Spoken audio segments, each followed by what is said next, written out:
And so I think it's important that you understand the clinical trial process.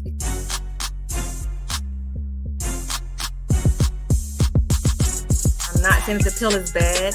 I just want you to think about how to make health decisions for yourself.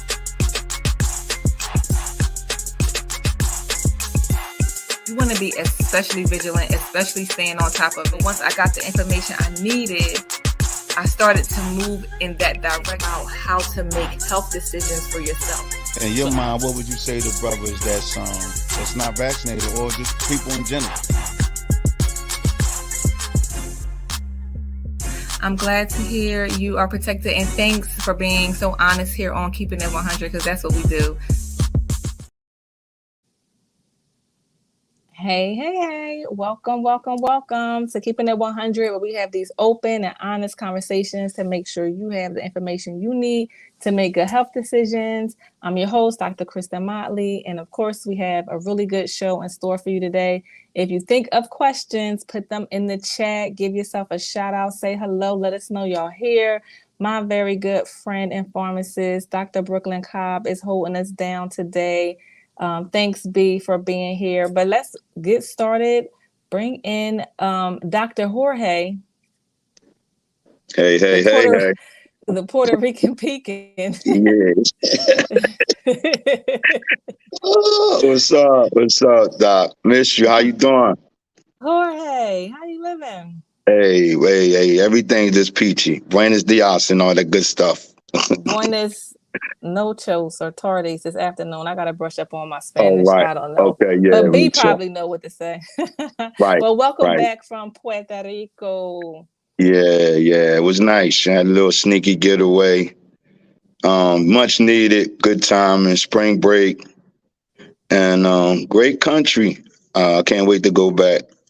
So, yeah. Awesome. I'm really, really glad that y'all had a good time and was able to get away. That's so important. A lot of times we get stuck in the hustle and bustle and the grind. And yeah, you got to work hard, but you got to play hard too. So you got to put those in. And we need to, try to work on scheduling them in so that they're in advance and we have something to look forward to. And, just as much as we work, just trying to play, as much too, because we need to be putting that work in. So that's true. I want to relax as hard as I work. I want to relax with that, like keeping that energy the same as much as possible. But I am glad that y'all were able to get away. Yeah, the balance is important.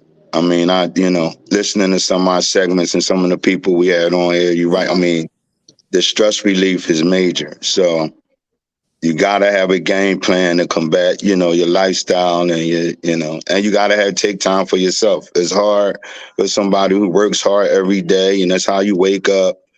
But that's more important than all the other things. So it felt good, though. It felt good. A little crampy on the way back. What you mean crampy? Like your stomach was cramping? No, on the plane, like we had a nonstop flight on the way back, and it was the only one available. And I'm not going to name the name because but it was just, I just won't be flying with them again. So you live and you learn. Yeah, going up though was nice. We was in first class. We was watching TV and all that. Yeah. But coming back, it was on there with roosters and it's all right. Yeah, it was a freight cargo.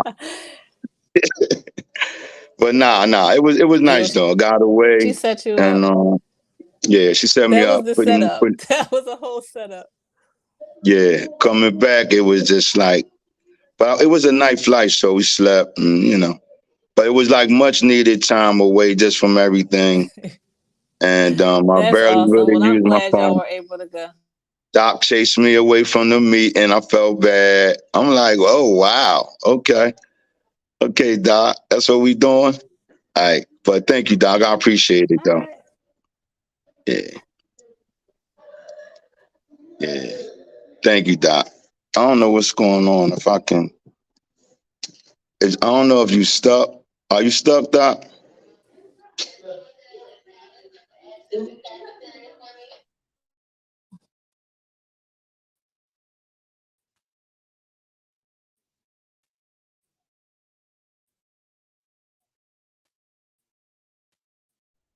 Our guest doc is frozen. She's in a facility that where the service is going in and out. So I guess we just need to bring our guests on until Doc can come back, so we can start our show. We got Porsche. Can we bring Porsche on? Hi. Hey, Porsche, what's going on? Nothing. I'm doing great. How are you? Right. How you been? Like, how's our favorite nephew? You got to feel like I ain't seen you in a while. How you been? I've been great. He's been doing good, getting tall. He's in drum lessons now. So Nice. yeah, he's done really well. Nice, man. Great mom stuff. I like great mom stuff. Like, I just, Thank you. nah, it's always like progression, and that's a major. You're a super mom. I like that. Thank you. I appreciate it. So, you know what we're talking about today? Yeah. Even before we start, I still want everybody, even people, it is some people that might not know you, even though you're known all over the place. Um, I want to give you, a little brief introduction about yourself and what you got going on right now. All right. Well, hello everyone. I am Porsche P. I wear many hats. I'm a labor doula. I am I have a podcast every other Sunday called Sisters on Air right here on CFP Radio at 2 p.m. I have a co-host, Nene. I host events like weddings, mobile bartending. I'm a mom. My son is autistic and he's nonverbal. And yeah, I do just about any and everything. Oh, yeah, pretty much. Oh, yeah, happy Autism Month. So you walk in this month with us? Thank you. Yes, the 29th. Yeah, I'll be there. Yep, Yeah. I signed up. Yeah, we got a little Jace's crew team going on. Nice. So his village will be there. Yes, nice. And we're all part of the same village, so I'll see you out there in the mall. And it's a pleasure to have you. So I don't know, I guess Doc is trying to get back on, but we just going to jump into it. Okay. For some of our viewers that might not know what a doula is, could you explain what that, what's the definition of the title? Yes. So a doula, we are non-medical. So we're not like a midwife or a OBGYN. We provide emotional, physical, and educational support to the birthing person who is expecting and experiencing labor or has recently given birth. So the purpose of a doula is for the birth person to have a safe, memorable, and empowering birthing experience. Wow. Welcome back, Doc. Thanks for taking over. I don't know what happened. The internet was like, bye, girl. Right, you was moving all funny. I'm like, what is going on?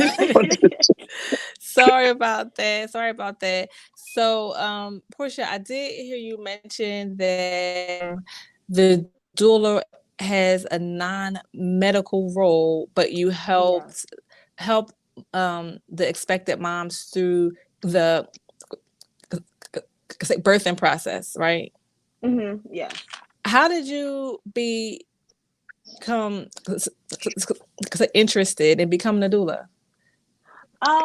Well, to be honest, with my job, the department I was in the maternity department, and because of my birthing experience with having 23-week twins and kind of like just figuring it out as I went, and the loss of one.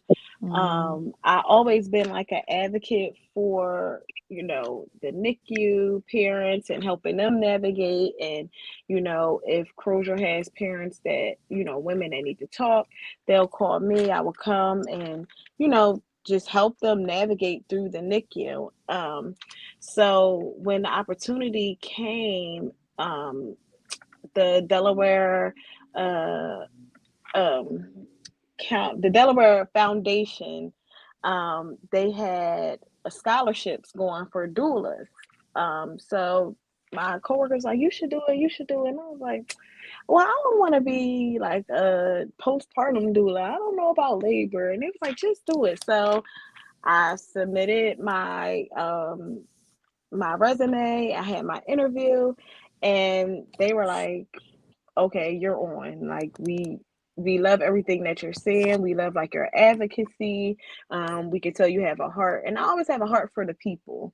And I just always wish like I had a doula to help me navigate, because I feel like if I did have a doula, I would know, because it was my first pregnancy, I was going in to labor the night before, and I felt like just getting the proper education that we don't always get.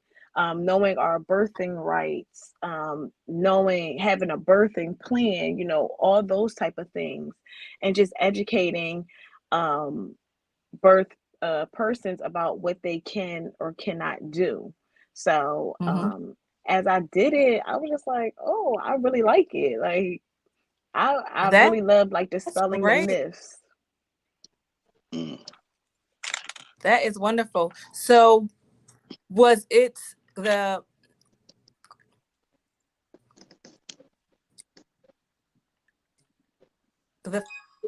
Is she stuck again? Yep, Doc, you freezing. Doc in a bad spot. I don't know what question she was going to ask you, Porsche, but I'm gonna pick up a little bit. Okay. So basically, you saying like you basically became a doula, like, but based off your past, like based off of your own experiences or whatever. Yes. Okay. So isn't that kind of the role of like the husband or the mate, or no? I mean, yes, but as a doula, we provide different services. So we provide like comfort measures, where we do like we have the birthing persons do different like labor positions. So that might be they're on a birthing ball. We might do like pelvic hip thrusts to help them with the labor, so the baby can like descend more, they can become more dilated. We also provide like different positions like in the bed, like if they can't move out of the bed because maybe they had an epidural, they have the epidural in, or the bed is more comfortable. We do different positions with like they have like peanut balls that you can put in between their legs, and those type of things help with like the opening of the cervix. So the husband or the boyfriend is there, Right. but 9 times out of 10 they're asleep. They're not providing Wow. much. Okay. They're not providing much. Yo. Okay.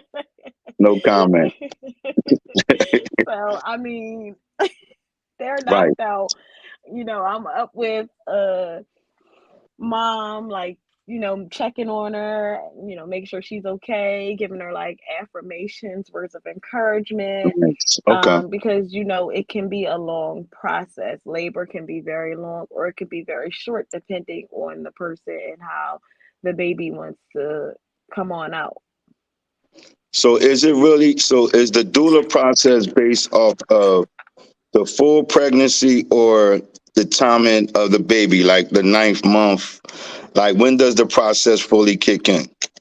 Well, it all depends on when they get it. Now, Porsche out. Okay. For me, I go in. It depends on when we get the referrals, because I'm doing like community based. I usually go in. I do 2 prenatal appointments with the birthing person, and then I'm there for the birth, and then I do 2 postpartum appointments.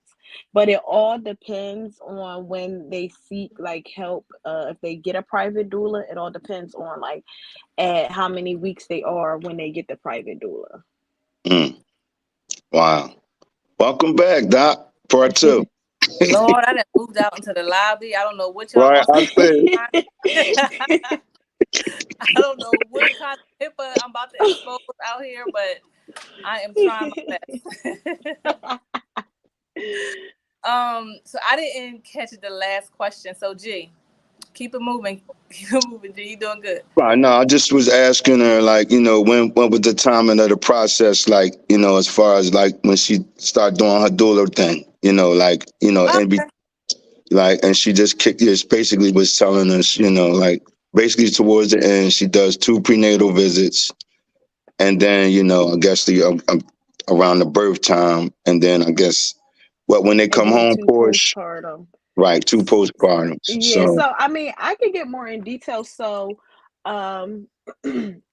with the 2 postpartum, I mean the 2 prenatals, I'll go. My first one is, I'm introducing myself. I'm letting them know their rights, their birthing rights.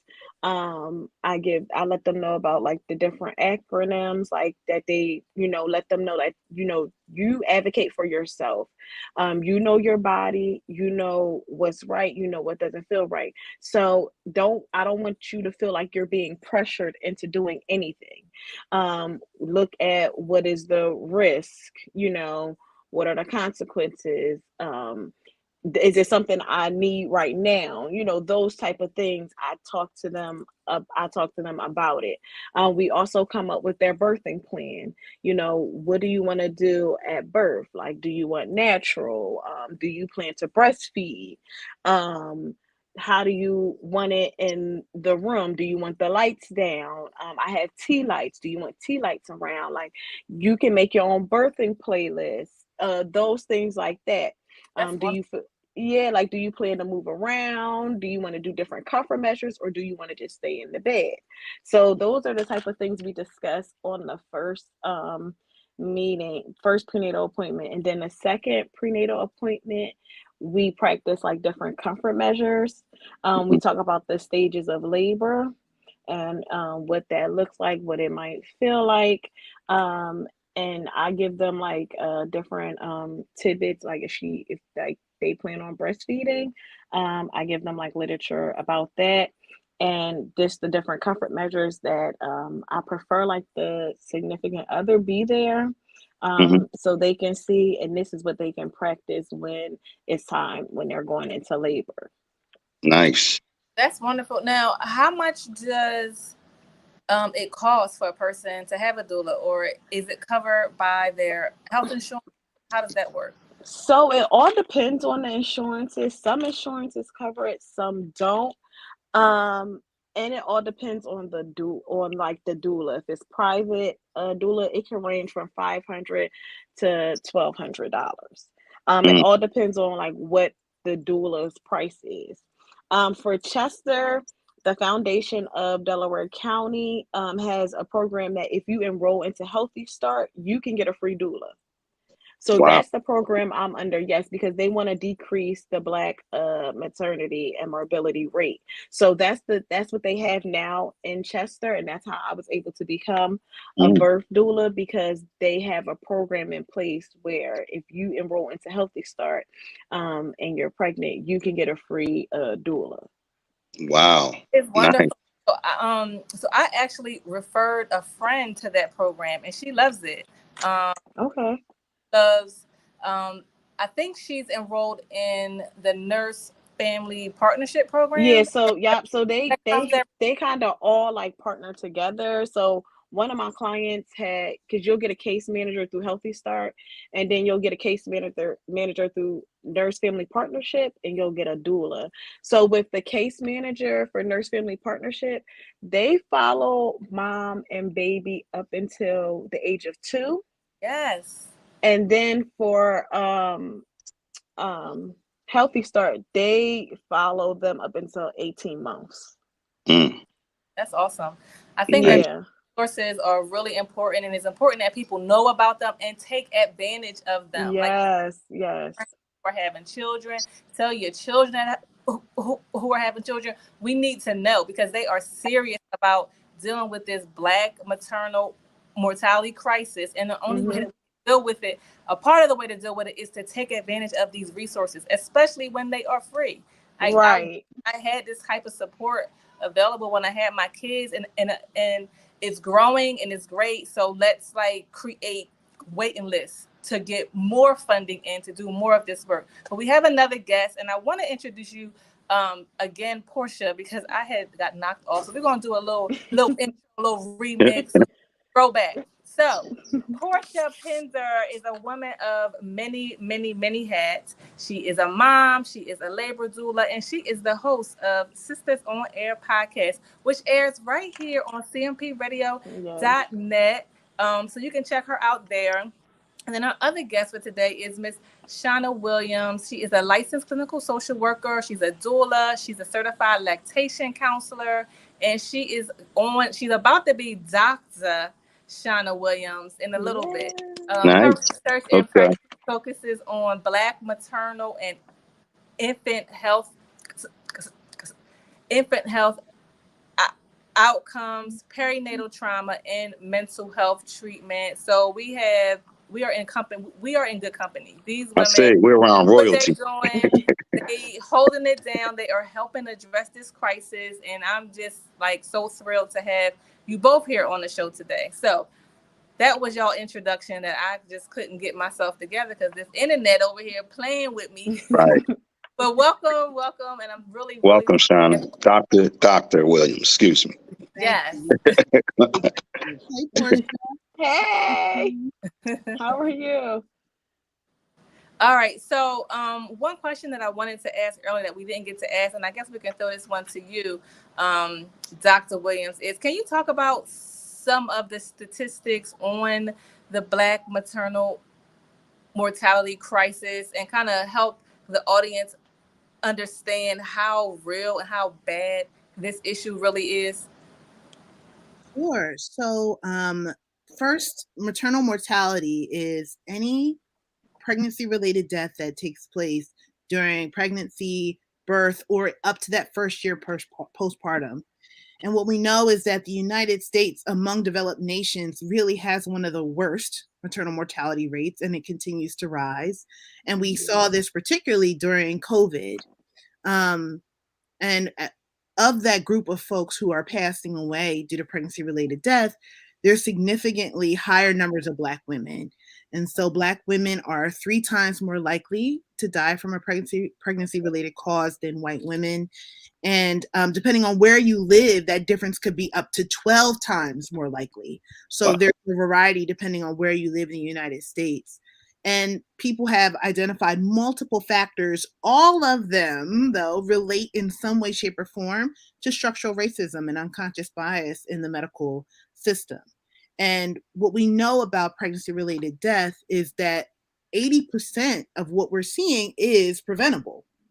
And so this is something that really could be eradicated, but we've not made the movement that we would have hoped we would have made. And COVID further complicated that. Wow. Okay. Do you I'm trying to remember the name of the documentary. Aftershock? Yes. So that's when I first really became like aware and was on point. I really had no idea how it affected our communities and how many brothers and sisters was affected by this. I just want your take on the movie, Dr. Williams. So I really love that film. There's so many things I love about it. But one of the things that I think is important is what you were just saying, George, is that there's not a lot of discussion around what happens after a mother loses her life, right? Is there ever really an identification of what happened? Is there proper justice related to what the cause was and who missed something and who should have done something? But the family that's left behind, the children, the partners, the grandparents, the friends and family, they are really shaken by this. And I have had the honor to hold space for people who are family members and friends of people who have died of maternal mortality. And it is it's traumatic grief that really impacts these folks. And that's often not talked about at all. So Aftershock really focuses on the aftershock of what happens to a community and the loved ones of someone who passes away from pregnancy-related causes. And that's one of the things I really value about the film so much. So when you say racially, like, motivated? Like, give me an example of like how could the like racial, like, I guess motivation play a part on like the mortality rate? Like how do they go together? Mm-hmm. So part of what we know is that there's a historical context for this. So we can look back to enslaved women, and we saw significantly higher rates of death happening then. We know that they were not receiving proper care when there was a doctor that was brought in. And as the field of gynecology and obstetrics grew, it really grew based on experimentation done on those women without their consent. And out of those experiences, misconceptions and stereotypes were embedded and ingrained into the way in which gynecology was founded, including things like Black women don't feel pain, which I was on a webinar with a group of doctors the other day, doctors and nurses, who said it's still in the textbooks today that Black women feel pain the same way. There's all sorts of misconceptions about our bodies and the way in which we engage with the medical system. And although there is growing trainings and awareness of this, there's still a lot of resistance to the fact that racism is in the roots of this. And that continues to affect us in so many ways. And also outside of the hospital, we're dealing with more environmental racism. And so we're exposed to things in our air, in our food, in our communities that impact our bodies differently. We know that the trauma of living with microaggressions and the challenges of racism in society daily weathers our body, which is a term that comes from Dr. Geronimus, about how our bodies actually aged in a different way than our white counterparts, and that impacts our health. So there's a variety of things that are related to experiences of being a Black person in the United States that impacts us when we become pregnant and when we receive care. Right. Welcome back, Doc. We were just talking about some of Dr. Williams with her highlights of aftershock. I told her that's when I first became aware of this problem. And so she was just going over some of the racial mentality, like the racial connection to with some of the deaths. Yep. It's important in training healthcare providers is an important part of resolving this issue. So it's, for me, it's two parts. It's us as a people. We have to know where the resources are and take advantage of all the resources that are available to help us through this issue. And then the other part is it's on the healthcare providers. It's on the healthcare systems to make sure that we're getting fair care, equitable care, so that our outcomes aren't so much different than what other groups are experiencing. Is no reason for it. I mean, we know it has a historical context, but we have to address it. We have to address it. And a lot of the work that a lot of us are doing now is working toward that, which is phenomenal. Now, Portia, I know you posted about your first experience in providing doula services a few months ago. Talk to us about that. How was that? It was really good. I was nervous. I'm not gonna lie, because I was like, Lord, the last time, I was in here, it was like showtime for me. So I have never been on the other side, like being support for someone else. So I'm not gonna lie, I was very nervous. But it was really good, like, to see, I don't know, you're just speechless, like, to be able to see like life being born. It's a very beautiful and like humble experience to see, like, letting mom know. I always let them know, like, you're a lot stronger than what you think. The tears that you're crying now, it's all going to be worth it when you see your precious child that has been growing inside of you is out and, right there on your chest, looking at you. So it's just like, it's a very like beautiful and just joyous like experience to be a part of. That's awesome. Well, congratulations. Your first Thank of you. many.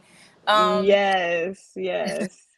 Shanna, I wanted to ask you about the importance of breastfeeding. So I have a niece who's expecting a baby, and I have a friend whose daughter is expecting a baby, and I'm like, I need y'all to at least try to breastfeed. At least try. Why is that important, especially for Black moms? Mm-hmm. So for breastfeeding, there is so many benefits. And what we know is that there is benefits as it relates to health outcomes, to intellectual development outcomes. There is benefits related to attachment and bonding between a child and parent. But most importantly, I think one of the things we often do is we say, well, breastfeeding has to, has all these benefits and has to prove itself with all these benefits.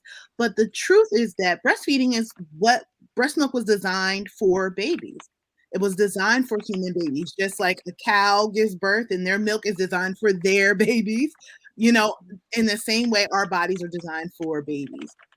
Formula was designed for parents who have a significant medical reason why they cannot produce milk.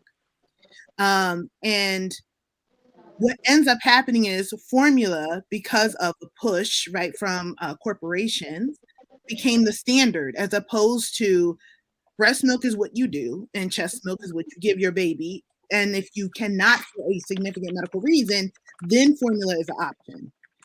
So there was a lot of challenges historically with this, that we arrived to a place where we're not seeing breastfeeding rates that are equivalent to that concept that this should be the first choice.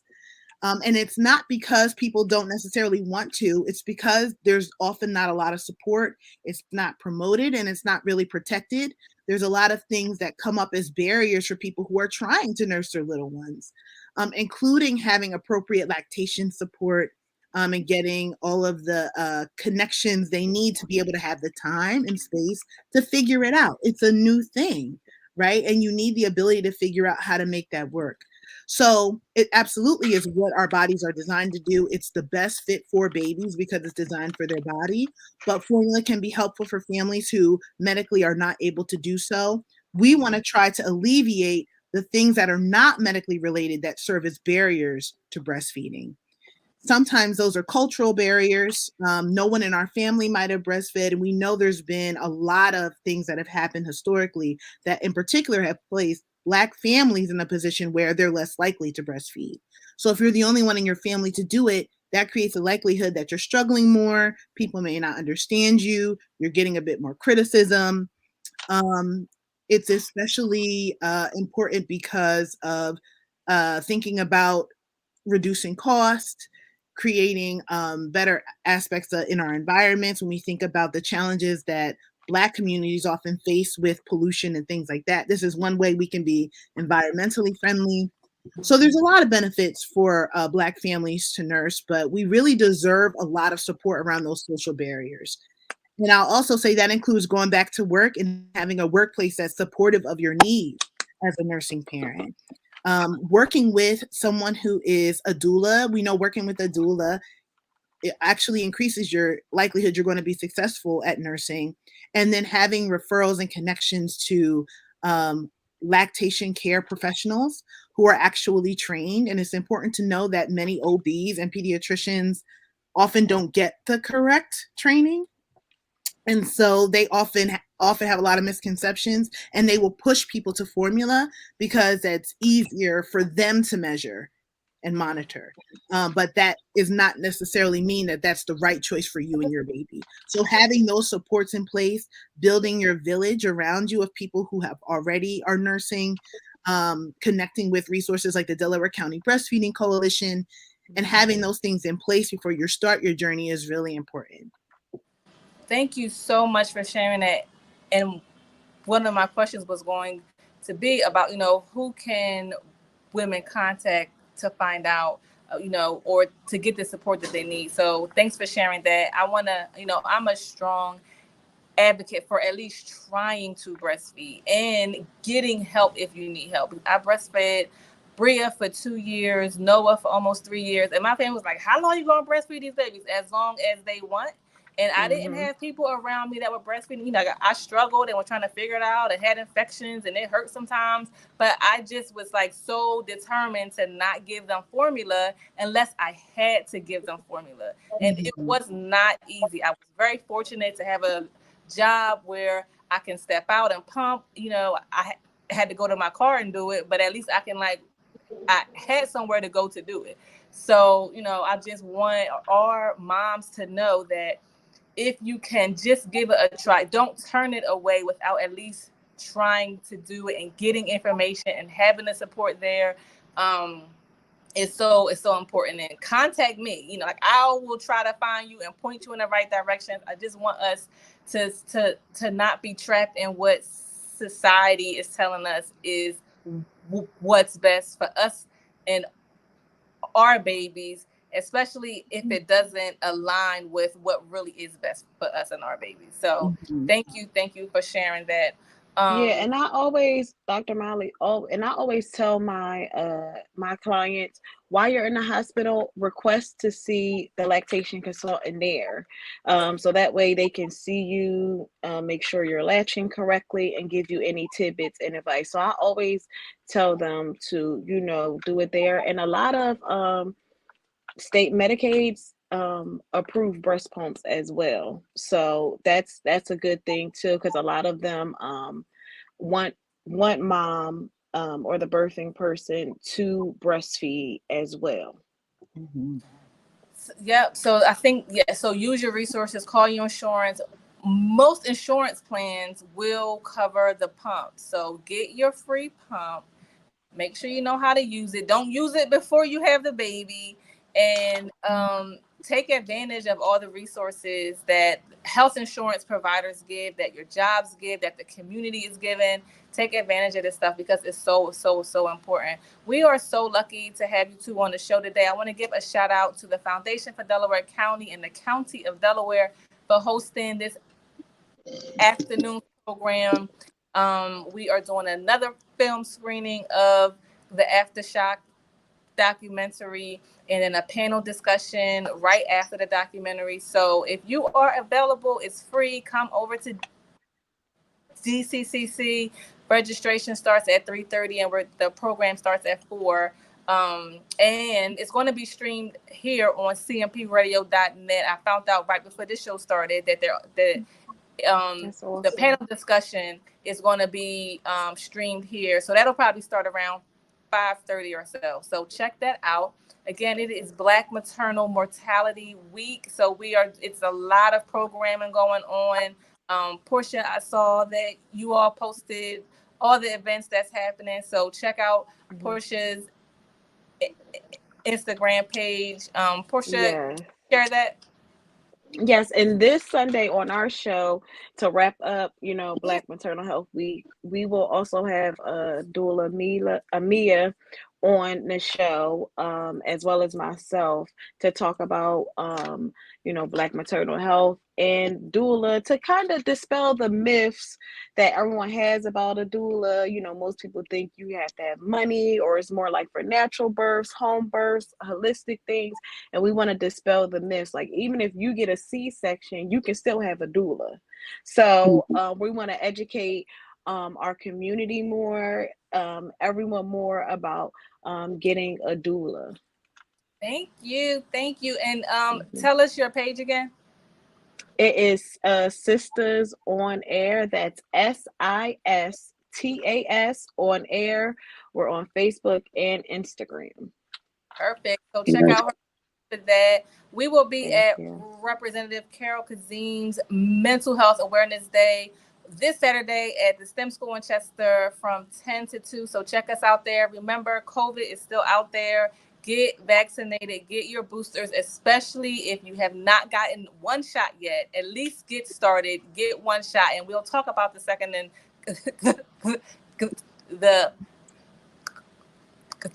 booster shots once you got your first one. And if you are older, I would say a lot of the research is saying 60 or 70 and up, make sure you have your booster, because those are the groups of people who are dying and getting sick from COVID now. So make sure you stay up on your boosters. But check us out right here next week, 12 on right here on cmpradio.net. All right. Thank you, Dr. Williams. Thanks, Porsche. See y'all in the Thank you for streets. having us. All right. I'm glad to hear you are protected, and thanks